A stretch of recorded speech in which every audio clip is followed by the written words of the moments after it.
Bonjour et bienvenue sur la chaîne YouTube de France Consulaire. Je suis ravie de vous retrouver pour ce nouveau webinaire consacré aujourd'hui au programme Vacances-Travail, avec un focus particulier sur les destinations sud-américaines, latino-américaines, puisque nous sommes en pleine semaine de l'Amérique latine et des Caraïbes, qui se déroule du 22 mai au 8 juin. D'ailleurs, je vous encourage, si vous avez l'occasion, d'aller regarder le programme de cette semaine. Peut-être qu'il y a des événements près de chez vous que vous pouvez admirer et dont vous pouvez profiter bientôt. Pour parler PVT, donc ce programme Vacances-Travail qui permet à des jeunes d'aller découvrir, voyager, s'installer dans un pays, j'ai le plaisir d'accueillir aujourd'hui Julie Meunier. Bonjour. Bonjour. Tu es fondatrice du site pvtis.net, spécialiste de la matière. Et Karine Brunet, bonjour. Bonjour. Qui suit la mise en œuvre des accords PVT au sein du ministère de l'Europe et des Affaires étrangères. Alors on va voir tout de suite ensemble un petit peu qu'est-ce que c'est qu'un PVT, quelles sont les conditions à remplir pour pouvoir bénéficier de ce programme. On aura également quelques témoignages en vidéo et sur ce plateau. Pour commencer tout de suite, Karine, est-ce que tu peux nous indiquer un petit peu, nous expliquer qu'est-ce que c'est que le PVT ? Oui, donc les accords vacances-travail, les programmes vacances-travail sont des accords internationaux que la France signe avec d'autres pays et qui permettent aux jeunes, parce que c'est destiné donc principalement aux jeunes, des pays vers la France et de la France vers ces pays-là, de s'installer, donc de s'expatrier pendant une durée d'1 an. Mais c'est vraiment l'esprit du PVT, c'est vraiment un voyage culturel, linguistique, touristique, tout en ayant l'opportunité en plus de travailler pour financer son séjour. Parfait. L'esprit. Et du coup, est-ce que je peux aller n'importe où avec le PVT ? Ah, alors peut-être d'abord quelques raisons. Qu'est-ce qui va me pousser à partir Alors, l'avantage du PVT, c'est que c'est quelque chose de très flexible. C'est-à-dire que c'est vous qui faites c'est la personne qui fait son projet. On peut travailler ou pas, c'est culturel, c'est linguistique. Ce sont des visas qui sont faciles à obtenir. Donc, il y a des quotas, on y reviendra tout à l'heure, mais donc dans les accords, on fixe un nombre limite de personnes qui peuvent participer. Pour les Français, il y a de la place. Et donc, vous avez une liberté de projet quand vous êtes sur place. C'est une expérience vraiment qui va vous permettre peut-être d'approfondir une langue. Donc, en l'occurrence, en Amérique latine, donc l'espagnol ou le portugais. Ça vous permet d'avoir une expérience professionnelle si vous travaillez pendant un petit moment, pendant votre PVT. Et donc, ça enrichit d'une manière ou d'une autre votre cursus, votre CV pour la suite. Parfait. Et donc revenons aux destinations. Je comprends qu'on ne peut pas partir dans le monde entier, c'est ça, en PVT ? Alors on en a 15, on a 15 programmes vacances-travail en vigueur en ce moment, dont 8 qui sont en Amérique latine. Donc je vous les cite rapidement. Donc l'Équateur, l'Uruguay, le Pérou, le Chili, la Colombie, l'Argentine, le Mexique et le Brésil. Il y en a d'autres aussi en Asie, donc le Japon, la Corée, Taïwan et Hong Kong. Et puis ensuite le Canada, l'Australie, la Nouvelle-Zélande. Donc 15 en tout. Ce qui fait un large choix. Quand même, effectivement. Ok. Et alors, vous parliez de quotas, ça veut dire qu'il y a un nombre de places limité ? Comment ça se passe ? Tout à fait. Donc ça, c'est prévu par chaque accord que la France a signé avec chaque pays. Tout ça, ça évolue. C'est-à-dire que c'est au fur et à mesure, chaque année, on se réunit, puis on fait le point sur les conditions qui peuvent vraiment évoluer en fonction des besoins ou des contraintes qui sont rencontrées par les jeunes. Donc, pour vous donner une idée, pour 2025, le quota pour l'Argentine, c'est 1200 personnes, donc 1200 Argentins qui peuvent venir chez nous, 1200 Français qui peuvent aller sur place, 500 pour le Brésil, 400 pour le Chili et la Colombie, 300 pour l'Uruguay, le Mexique, le Pérou et l'Équateur. Donc un point qu'on constate dans chacun des pays d'Amérique latine, c'est que les quotas ne sont pas atteints. C'est-à-dire que les Français, il n'y a jamais 1200 Français qui vont en Argentine, ils sont jamais atteints. Et pour ça, on voit 2 raisons quand même principales. C'est à mon avis que les jeunes ne savent pas, tout simplement pas encore, que ces PVT existent. Donc on a moins de candidatures. Et voilà, on constate. Mais par contre, ces pays sont très désireux. Tous, ils sont très désireux d'accueillir davantage de Français et puis ils mettent en place des mesures pour faciliter tout ça. Voilà.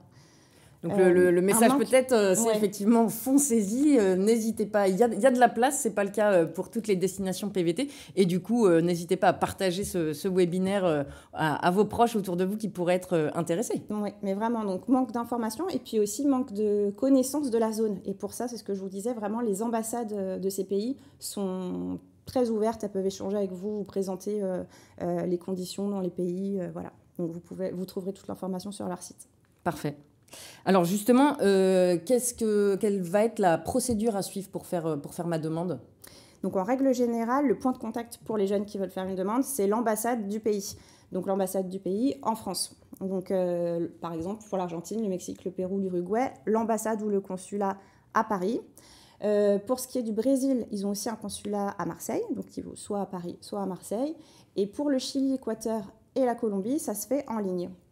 Ok, donc on ne s'adresse pas à l'ambassade de France à Buenos Aires, à l'ambassade de France à Mexico, etc. Ils ont vraiment une page dédiée, et puis donc vous trouverez aussi plus d'informations. Souvent, il y a des brochures qui sont réalisées qui vous permettent de trouver beaucoup d'informations sur les conditions de vie sur place. Donc je invite vraiment les futurs candidats à les consulter. Parfait, merci.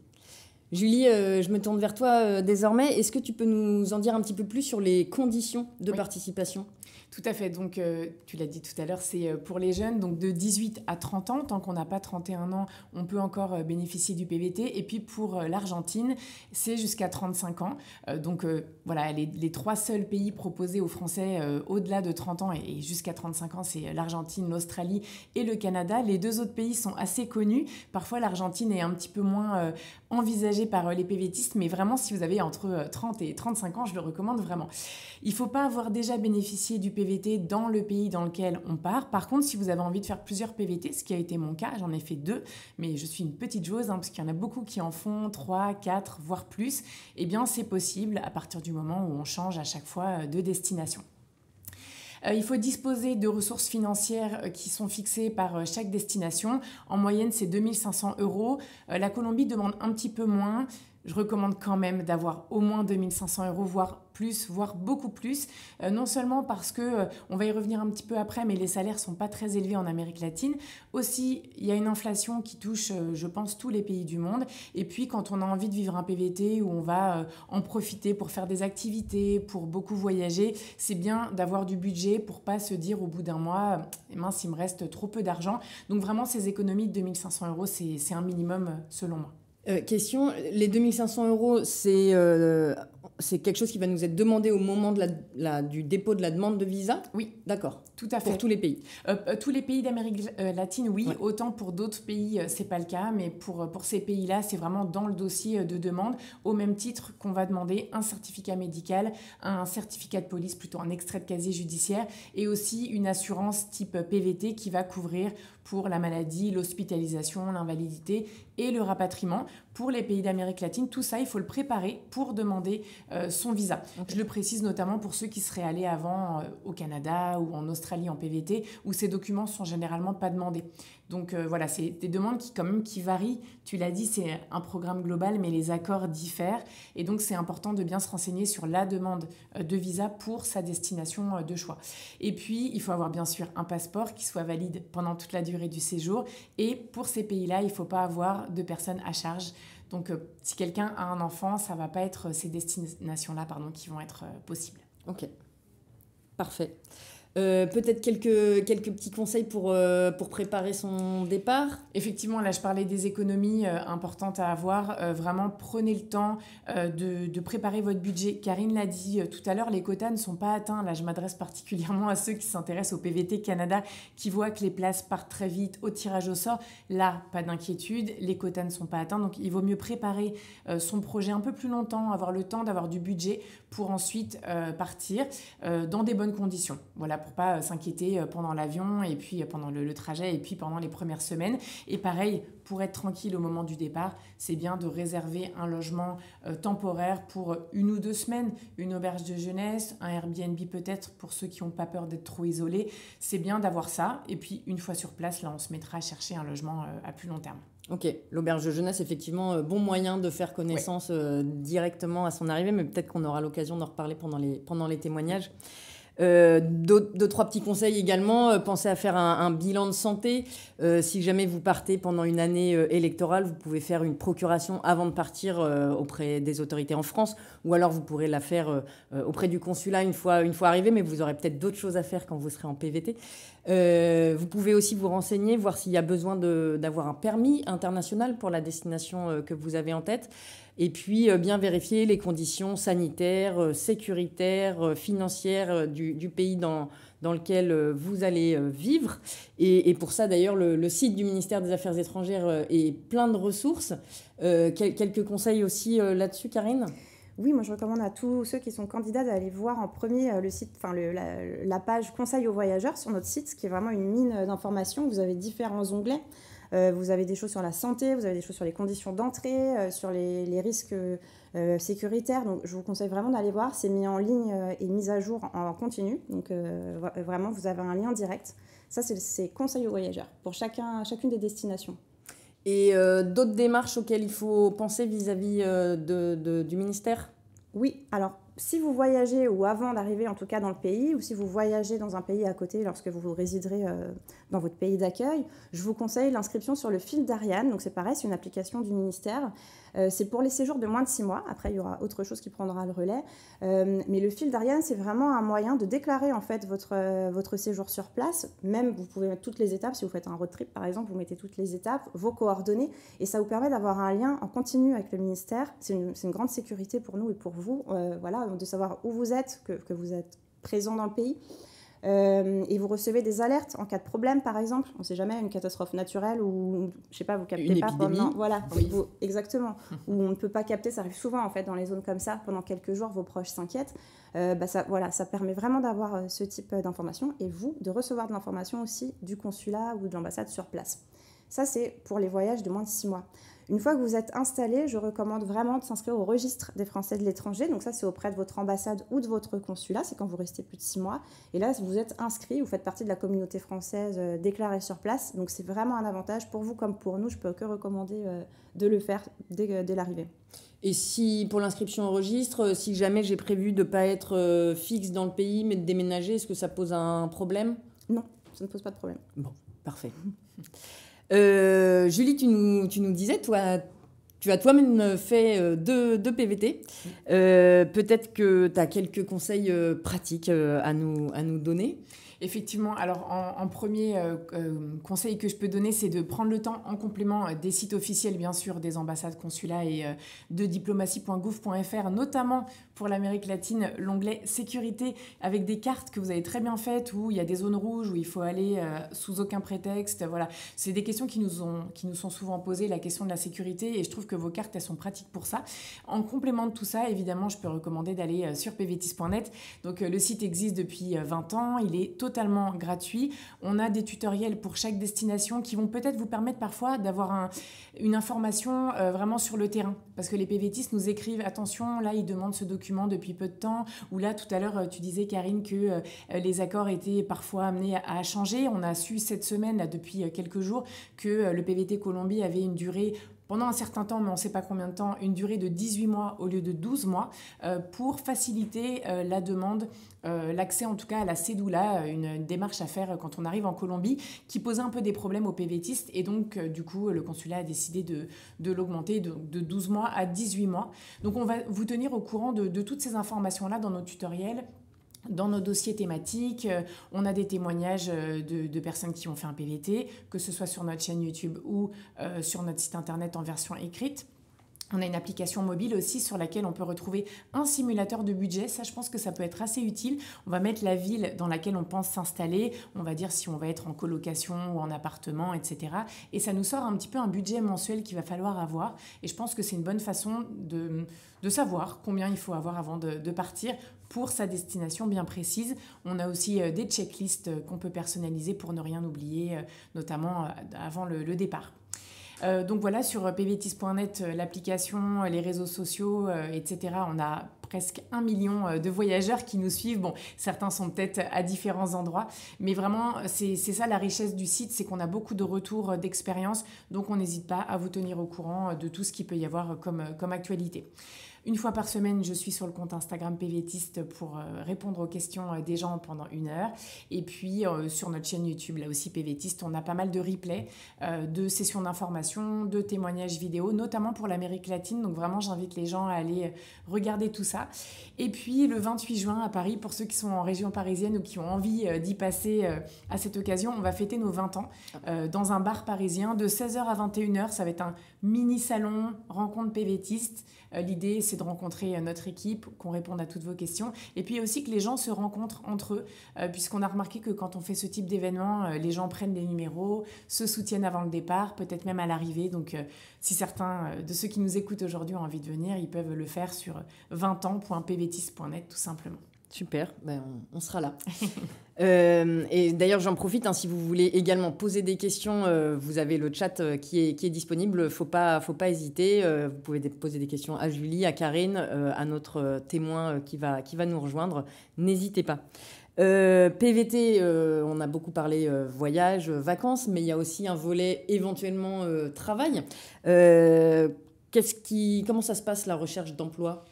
Alors, oui, pardon, ça c'était pour les réseaux sociaux, mais parfait, je l'ai dit, de toute façon, on est un petit peu partout. Donc, par rapport à l'emploi, effectivement, c'est important de retravailler son CV. Sur les codes du pays, on peut généralement trouver des modèles sur Internet. Et puis, évidemment, bien travailler le fond de son CV, vérifier qu'on n'a pas fait de faute en espagnol ou en portugais.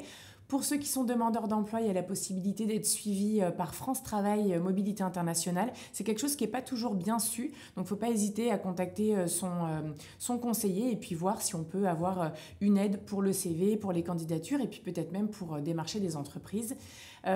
Ensuite, beaucoup de gens vont plutôt chercher du travail sur place. Certains cherchent avant. Je pense que ça peut marcher de temps en temps, mais concrètement, être sur le terrain, être sur place, pour moi, c'est le gros avantage du PVT. C'est que vraiment, l'idée, c'est d'être là, d'aller déposer des CV dans des restaurants, des magasins, un petit peu partout. Et puis, évidemment, répondre à des annonces en ligne. En sachant que beaucoup de PVTistes en Amérique latine vont travailler dans la restauration, la vente, parfois dans le tourisme, en agence de voyage. Et puis après, ça peut être aussi des domaines différents. On le verra tout à l'heure avec le témoin qui va nous rejoindre pour le Brésil. Et puis dans les vidéos, on va voir qu'il y en a un qui a plutôt opté pour le volontariat et l'autre a trouvé dans une grande entreprise française de transport. Donc je pense que c'est assez varié, mais effectivement, il faut garder à l'esprit que les salaires sont assez peu élevés.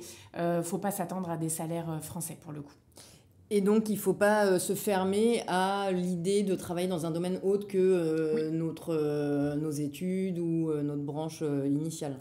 Moi, c'est un conseil que je donne. Effectivement, il faut un petit peu voir pourquoi on part aussi. Si on part pour s'améliorer dans une langue ou pour beaucoup voyager, découvrir une culture à fond pendant 6 mois, 9 mois, 1 an, parce qu'on rappelle que le PVT, c'est 1 an maximum, et si on veut faire un peu moins, on peut le faire aussi. Ça arrive assez souvent en Amérique latine.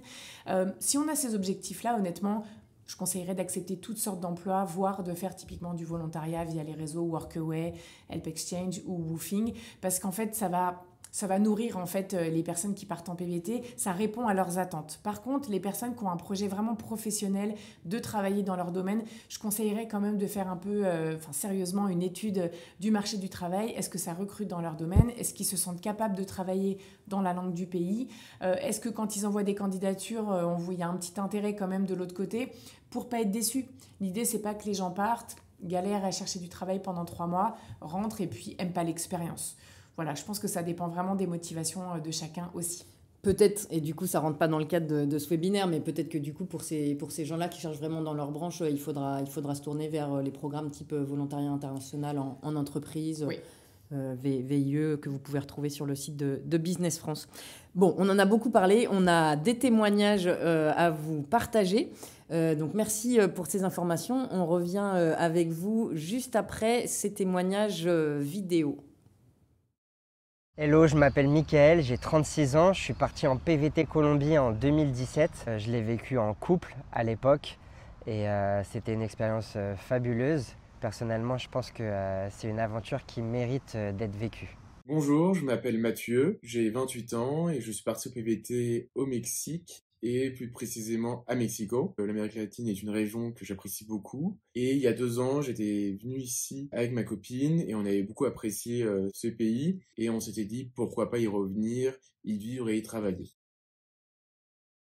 Le Mexique est un pays avec une très grande richesse culturelle où il y a des fêtes très importantes qui vont ponctuer toute l'année, des traditions qui sont bien prégnantes dans la société. C'est un pays aussi avec une très grande diversité de paysages, de villes et de populations, et avec une très belle gastronomie, et je recommande à beaucoup de gens de venir ici. C'est un pays qui a une grande diversité de paysages, donc ça c'est super agréable. On peut être dans la jungle, à la plage, sur une île ou dans la montagne. À quelques heures de route, il y a vraiment tous les décors qu'on puisse imaginer.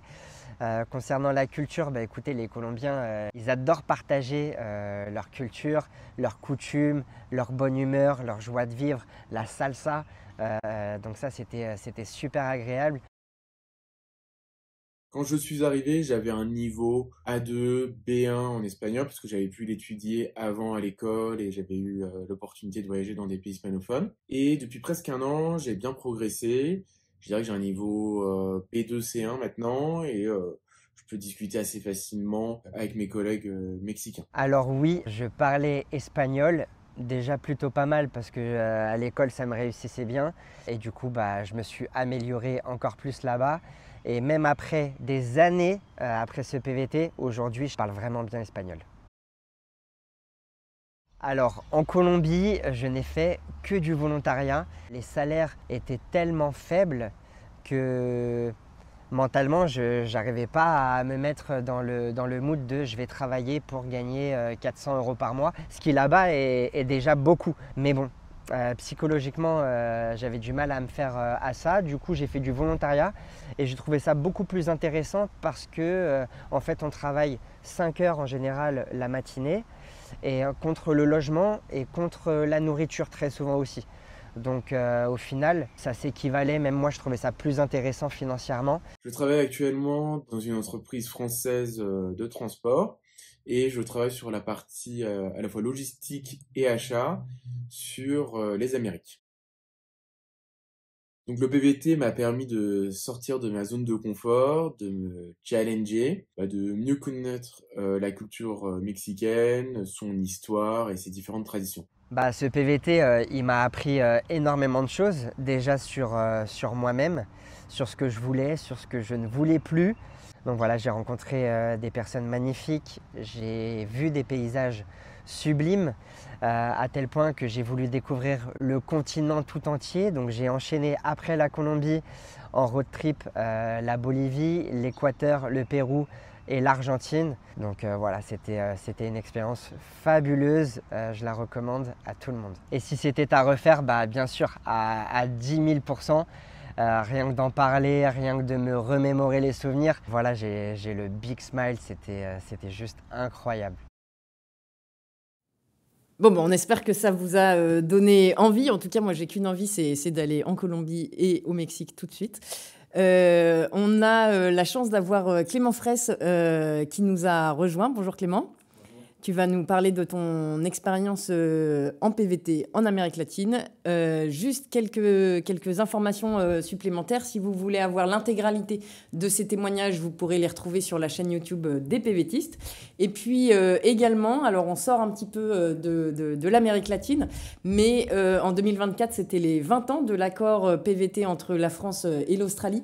Et à cette occasion, il y a eu les Coflocs, un duo de réalisateurs qui est allé rencontrer un certain nombre de PVT en Australie, et vous pouvez retrouver également leurs témoignages sur notre chaîne YouTube. Donc on vous encourage vraiment à aller découvrir ces partages d'expériences, des petits tips, les craintes, comment on s'est préparé au départ, etc.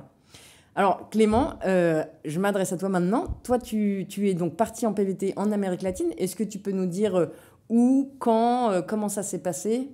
Oui, alors moi je suis parti au Brésil en PVT, donc de octobre 2021 à juillet 2022. Okay.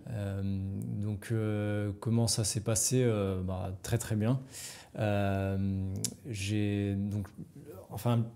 Pour la préparation, déjà, peut-être, si je peux commencer par ça, j'ai dû un peu me préparer au niveau de la langue, parce que je ne connaissais pas du tout, en fait, je ne parlais pas portugais.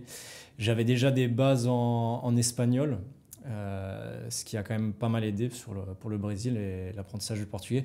Mais ce que j'ai fait, en fait, déjà, avant tout, donc j'ai acheté un livre de grammaire, j'ai écouté de la musique brésilienne, j'ai regardé des séries brésilienne, tout ça à peu près un mois avant de partir.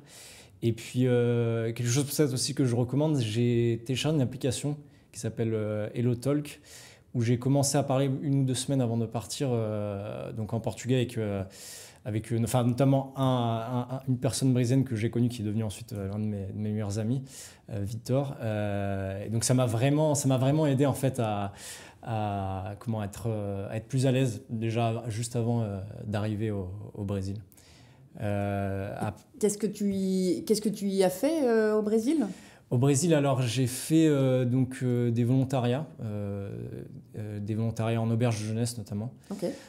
Donc c'était du nettoyage, ça allait en fait du nettoyage à l'accueil de l'auberge de jeunesse. J'ai fait aussi serveur, oui, dans un restaurant de l'auberge de jeunesse. Et puis aussi, au bout de quelques mois, j'ai commencé à donner des cours de français. J'ai donné des cours de français en fait en ligne. Aux gens en fait, que j'ai rencontrés dans les auberges de jeunesse. J'ai dit que voilà, j'avais déjà donné des cours en fait, avant d'espagnol en France à des étudiants. Donc j'ai appris, j'ai fait des PowerPoint, etc. pour préparer des cours de français que j'ai donné du coup à des Brésiliens en ligne. Donc ça me permettait en plus de voyager en fait, comme c'était en ligne. C'était l'aspect qui était assez intéressant. Et puis à la fin de mon PVT, j'ai travaillé à Business France pendant 2 mois en CDD. Ok. Donc toi, tu as mélangé du volontariat, du tourisme, du travail rémunéré. Exactement, ouais, c'est ça. Et non, j'ai pu après, voilà, comme je disais, en fait, comme c'était en ligne au début, à la fin, donc j'étais à Business France à São Paulo, donc je suis vraiment resté à São Paulo. Mais avant ça, oui, j'ai quand même pu voyager pas mal. Et c'est vrai que c'est assez intéressant, notamment dans les grandes villes, les auberges jeunesse, parce que les loyers peuvent être assez importants. Par rapport à la France, peut-être non, mais par rapport au Brésil, en tout cas, à São Paulo, à Rio notamment. Donc, c'est assez intéressant, en fait, au niveau financier, notamment, de faire des volontariats en auberge jeunesse. Eh ben justement, ça me permet de poser une question. On parlait budget tout à l'heure. Alors, il existe cette application, mais peut-être tu peux nous donner des conseils. Qu'est-ce que tu verrais comme budget pour partir en PVT au Brésil ? En fait, ça va vraiment dépendre de comment vous voyagez, où vous restez aussi, parce que comme je disais, il y a des grosses différences, notamment entre les grandes villes comme São Paulo, Rio de Janeiro, et puis l'intérieur du pays. Donner ça va vraiment dépendre aussi comment vous voyagez. Parce que moi, j'ai fait tout en bus. Après, il faut être prêt à faire 20 heures de bus au Brésil, parce que les distances entre villes sont énormes. Et l'avion, en fait, ça devient tout de suite très cher. La différence entre le bus et l'avion est très importante. Moi, je ne sais pas, je dirais en moyenne peut-être 400, 500 euros par mois. Je lui dépensais en moyenne, oui, ça doit être ça. Mais ça en bénéficiant du volontariat dans les auberges, donc avec un hébergement gratuit le temps des volontariats, c'est ça ? Et 2 repas en général, qui étaient compris. Ouais. Okay. Ouais, c'est ça. Est-ce que tu avais eu des appréhensions, quelques craintes avant le départ ? Moi, en fait, j'avais pas tellement de crainte parce que j'avais fait un semestre universitaire en Argentine et un stage juste avant, en fait, mon PVT au Paraguay. Ok, donc tu connaissais la région. Voilà, je connaissais la région. En fait, la personne qui avait plus de crainte, c'était peut-être plus ma mère, parce que contrairement à l'Argentine où j'étais en université, au Paraguay où j'étais en stage, là, j'avais pas de structure d'accueil, en fait, où j'arrivais, je connaissais mais vraiment personne au Brésil. Et donc, elle était un peu inquiète par rapport à ça. Mais donc, en fait, c'est plus ma mère que j'ai dû un peu convaincre plus qu'autre chose pour que ça allait bien se passer, en fait. Ok, et ça s'est bien passé. Et ça s'est très, très bien passé, ouais. Ça s'est très bien passé. Et avec le recul, qu'est-ce que tu dirais que ça t'a apporté, cette expérience ? La principale chose, c'est que vraiment, j'ai connu la culture brésilienne. Et en fait, je me suis fait énormément... En fait, tous mes amis étaient brésiliens. Donc c'était, ça m'a permis déjà vraiment de parler bien portugais. Et j'ai quand même gardé aussi des amitiés très fortes avec ces personnes et des liens même avec le Brésil. Je suis retourné ensuite après mon PVT. Mes amis aussi sont venus me voir. Donc c'est vraiment cet aspect-là qui ça m'a apporté la découverte en fait, de la culture brésilienne. Super. Si vous avez des questions pour Clément, n'hésitez pas. Je vous rappelle que vous pouvez écrire dans le chat. Julie, je me tourne vers toi. Tu as l'habitude de côtoyer des PVTistes, toi-même tu l'as été, pareil, même question. Qu'est-ce qui ressort généralement après l'expérience PVT? Qu'est-ce que ça peut apporter? En général, il y a effectivement l'aspect culturel. Les gens sont contents d'avoir découvert autre chose. Souvent, ils nous disent que ça leur a ouvert l'esprit parce qu'en fait, ils étaient en France, ils vivaient en France, ils avaient ces repères-là. Et en fait, quand on va dans un autre pays, qu'on côtoie des gens différents, une culture différente, on se questionne, on est surpris, on aime moins, on aime plus. Et je trouve que forcément, ça rend peut-être plus mature aussi. On a beaucoup de gens qui nous disent qu'ils sont revenus plus confiants. Notamment les plus timides parfois nous disent j'ai vraiment gagné en confiance en moi, notamment peut-être quand il y avait des proches qui les sentaient pas capables de faire cette expérience, ils ont montré que si ils étaient capables, des mamans inquiètes, etc. Donc ça c'est quand même important, on se prouve un petit peu des choses, même quand on n'a rien à se prouver, en fait on se prouve quand même forcément quelque chose. Et puis l'aspect linguistique est hyper important, je sais que c'est une motivation pour beaucoup de gens qui partent en PVT d'avoir enfin un bon niveau dans une langue. Et puis après il y a tous ces savoir-être, ces soft skills dont on parle assez souvent. Je pense qu'on peut vraiment les valoriser au retour parce qu'en fait on part, comme tu dis, sans structure d'accueil, sans emploi qui nous attend, plein de gens n'osent pas le faire. Donc tous ceux qui osent le faire, bravo à vous déjà, de base, il faut le rappeler. Parce qu'en fait, ça va montrer qu'on est débrouillard, qu'on tente des choses, qu'on va aller au bout, qu'on gère un budget, des aléas, etc. Et donc, je pense honnêtement que ça peut être vraiment mis en avant dans un dossier, par exemple, pour une école ou auprès d'un employeur, par exemple, qui pourrait se demander « mais c'est quoi sa vacances-travail ?» Je pense qu'en travaillant un petit peu son discours avant un entretien, on peut vraiment le mettre en valeur. On a un dossier sur pvtis.net qui s'appelle « Comment valoriser son PVT au retour ?» parce que parfois, il y a des inquiétudes là-dessus. Que ce soit mal vu, mais honnêtement, je trouverais ça dommage que ce soit mal vu. C'est vrai. Et Clément, tu nous as expliqué comment tu avais commencé, en tout cas, à apprendre le portugais. Tu as passé donc 9-10 mois, c'est ça? Ouais. Au Brésil, le niveau de portugais à l'issue de ces 10 mois? Oui, non, le niveau de portugais, je pense pareil que donc les autres témoignages B2, C1, parce qu'en fait, j'ai vraiment été que avec des Brésiliens. Il y a presque des moments où je me suis rendu compte que j'oubliais presque le français, en fait, au bout d'un moment. En fait, c'est vrai que moi, là, j'ai vraiment pas eu d'amis français, donc j'ai vraiment été coupé. Donc, le niveau, au bout de quelques mois, on commence à parler très bien, en fait, quand on est en plus dans cette ambiance auberge jeunesse, on rencontre tous les jours, en fait, des gens, on est tous les jours en train de parler avec des personnes, donc les progrès sont notables, quoi, rapidement. Et du coup, au retour, pour la suite de tes activités, peut-être un début de carrière, comment ça s'est passé? Tu as réussi à valoriser l'expérience? Ouais, en fait, alors, ce qui a été valorisé, c'est le dernier travail que j'ai eu, notamment à Business France, parce que ça m'a permis ensuite, je fais un volontaire international en administration en Uruguay, juste après. Comme chargé de mission économique et commerciale. Donc l'expérience que j'ai eue à Business France m'a aidé, enfin a été pris en compte, je pense, aussi dans ce volontariat. Et puis ensuite, oui, ça m'a donné envie de repartir aussi, je pense, voyager. Donc j'ai passé, après les 2 ans de volontaire international, le concours du ministère des Affaires étrangères. Et donc j'ai commencé depuis septembre ici au ministère des Affaires étrangères. Parfait. Ok. Donc effectivement, il peut y avoir des débouchés intéressants. Exactement. On a quelques questions qui nous sont arrivées. Alors celles-là, je vais les regrouper. On a Mélissa qui nous dit « Si je fais un PVT au Mexique, est-ce que je peux sortir du pays et rentrer à nouveau ?» Et ça va avec une question qui dit « J'ai vu qu'il y avait aussi le programme PVT avec l'Argentine ou le Pérou. Est-ce que je peux voyager avec un visa vacances-travail pour un des pays dans les pays voisins ?» Ça correspond un petit peu. Oui, parfait. Effectivement, il y a beaucoup de gens qui le font, de quitter le pays de PVT pour y revenir, soit parce qu'ils ont besoin de rentrer dans leur pays d'origine, ça c'est autorisé, il n'y a pas de problème, et surtout pour voyager dans les pays alentours. Je crois que je ne connais pas un seul PVTiste qui n'est pas allé explorer les pays alentours. Donc on peut y voyager, mais on ne peut pas y travailler. Ouais. Donc voilà, le PVT est pour le pays en question, mais profitez-en pour explorer la zone. Ouais. Et toi Clément, tu as eu du coup l'occasion d'aller... un peu à côté? Alors en fait, au début, par contre, on m'avait bien prévenu. En fait, tant qu'on n'a pas il faut aller à la Police fédérale, en fait, avoir vraiment son visa, sa carte de résident entre guillemets, avant de pouvoir sortir. Donc moi, je suis sorti une fois que je l'avais eu. Je suis allé au Paraguay. Ma compagne est paraguayenne, donc on se voyait en fait à la frontière avant ça, parce que je pouvais justement pas sortir, donc on devait à la frontière. Et après, je suis allé au Paraguay, à Asunción, pour la voir. Ok. Une question d'Alan. Si je fais un PVT, donc on en a parlé, est-ce que je suis obligée de travailler à un moment de mon séjour ? Donc non, c'est ce que je disais au début. L'esprit vraiment de vacances-travail, c'est que le fait de travailler, ça doit permettre de financer son séjour. C'est pas un visa de travail, c'est pas pour ça, c'est pas l'esprit de l'accord, mais en tout cas, donc non, on n'est pas obligé. C'est un plus. Et on peut se contenter de volontariat Tout à fait. ou purement du tourisme prolongé. Totalement. Parfait. Alors, je souhaite faire un PVT et ma conjointe voudrait me rejoindre. Quel type de visa faudra-t-elle qu'elle demande et est-ce qu'elle pourra travailler ?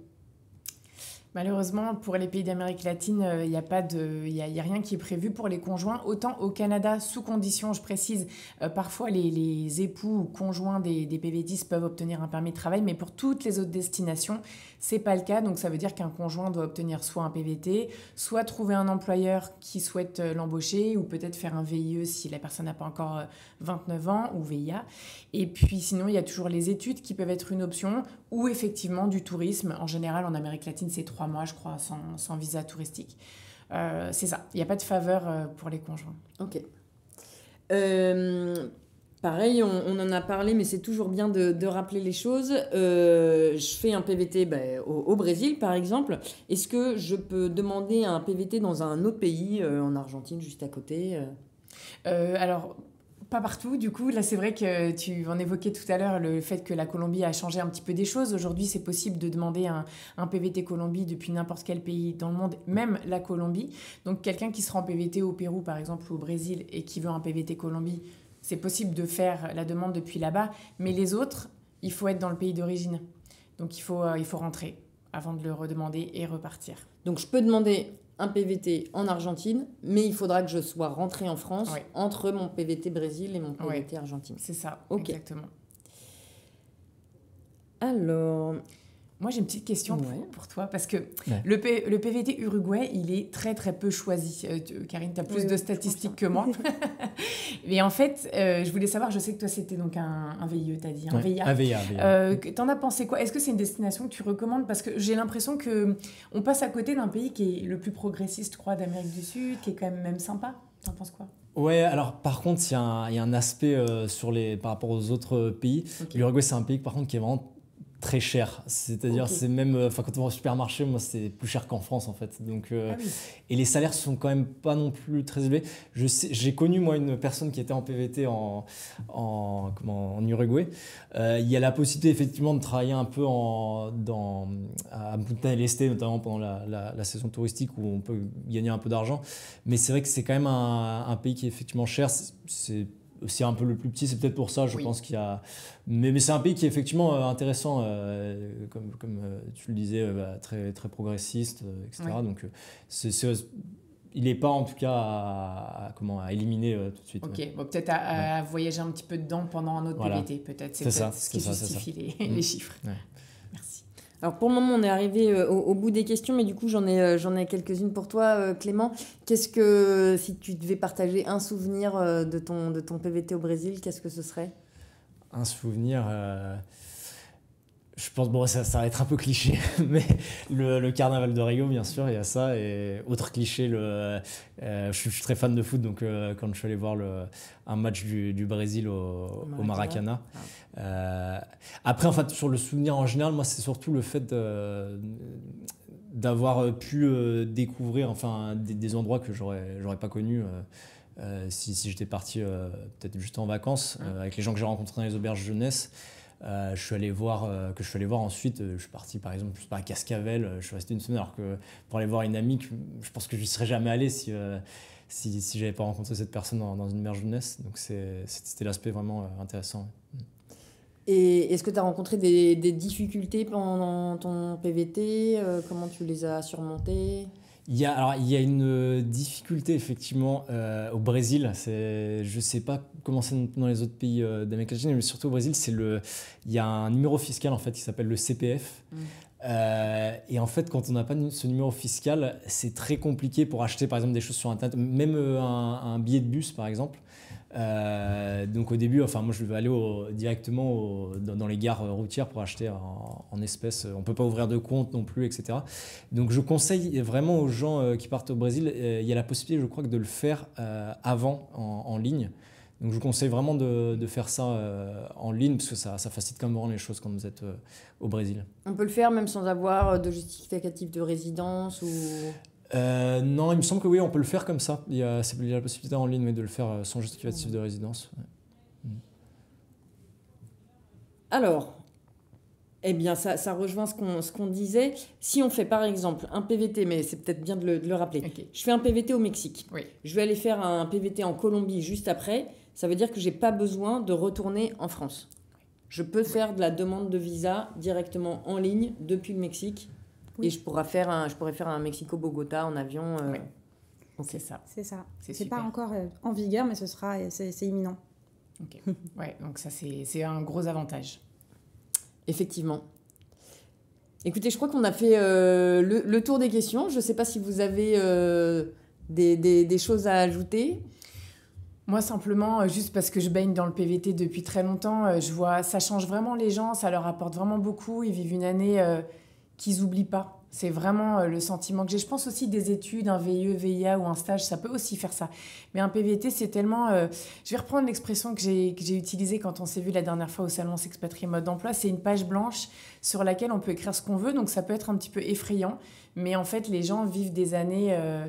mémorable. Donc voilà, quelqu'un qui hésite, je lui dirais de foncer, vraiment.